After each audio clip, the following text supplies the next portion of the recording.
Hello students, welcome to the Madhusudan classes. आज मैं फिर एक नए क्वेश्चन के साथ आप लोगों के सामने आया हूँ। If sine theta equal to a upon root A square plus B square then the value of tan theta plus cot theta. देखिए, ऐसे क्वेश्चनों को देख के आपको पैनिक नहीं करना है, घबराना नहीं है। क्वेश्चन बहुत ईजी तरीके से सॉल्व होते हैं। यहाँ पर आपको वैल्यू किसकी दी गई? साइन थीटा की। और ये एक ट्रिग्नोमेट्रिक रेशियो की वैल्यू के बने, आपको बस ऐसा मान के चलना है, ठीक है ना। आपको पता है ना साइन थीटा क्या होता है? जल्दी से बताइए। आपने वो वाला फॉर्मूला पढ़ा होगा, पंडित बद्री प्रसाद हर हर बोले। तो यहाँ से साइन थीटा क्या होता है हमारा? P upon H. तो आपको पैनिक नहीं होना है, आपको बस ये देखना है कि वैल्यू किसकी गिवन है। यहाँ पर आपको पी की वैल्यू भी गिवन है और एच की वैल्यू भी गिवन है।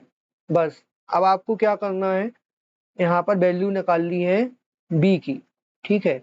और जैसे ही आप बी की वैल्यू निकाल लेते हैं आपका क्वेश्चन सॉल्व हो जाएगा। मैंने हमेशा बोला है कि अगर आपका क्वेश्चन लेंदी नहीं है, बड़ा नहीं है, तो आप पाइथागोरस थ्योरम से स्टार्ट कर सकते हैं, है ना, कोई बड़ी बात नहीं है। तो फालतू में क्यों हम क्वेश्चन को किसी दूसरे तरीके से सॉल्व करें जब वो आसानी से हो सकता है।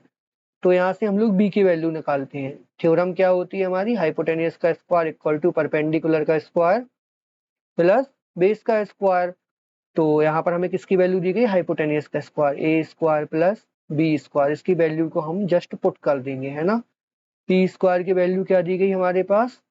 ए, तो ए स्क्वायर पुट कर देंगे। बी की वैल्यू हमारे पास कुछ दी नहीं गई है, तो बी को हम ऐसे ही छोड़ देंगे। यहाँ से ए स्क्वायर प्लस बी स्क्वायर, यहाँ पर क्या बचेगा हमारा? ए स्क्वायर प्लस बी स्क्वायर।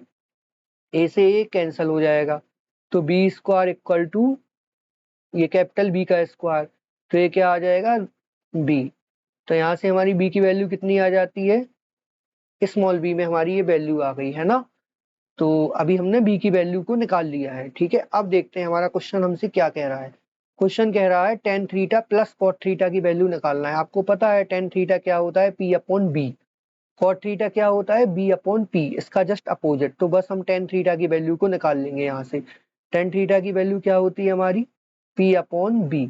और देखिए आपको यहाँ पर पी की वैल्यू कितनी दी गई है ना। पी की वैल्यू दी गई है आपको ए। बी की वैल्यू कितनी दी गई है आपको? अभी अभी मैंने निकाली है, स्मॉल बी। बस ये क्वेश्चन आपका सॉल्व हो गया। तो आप क्या करिए, A upon B plus B upon A, क्योंकि आपको पता है tan theta plus cot theta ये एक दूसरे के क्या होते हैं? इनवर्स होते हैं, ठीक है ना। तो इस वजह से मैंने इसकी वैल्यू को चेंज कर दिया। दोनों का एलसीएम लेंगे, क्या आएगा? बी ए आएगा। बी से बी कैंसिल हो जाएगा, यहाँ पर क्या बचेगा? ए स्क्वायर प्लस ए से ए कैंसिल, यहाँ पर क्या बचेगा? B square. तो ये हमारी इस एक्सप्रेशन की वैल्यू हो जाएगी, tan theta plus cot theta. कितनी आसानी से सॉल्व हो गया, है ना। तो आपको ज्यादा परेशान नहीं होना है।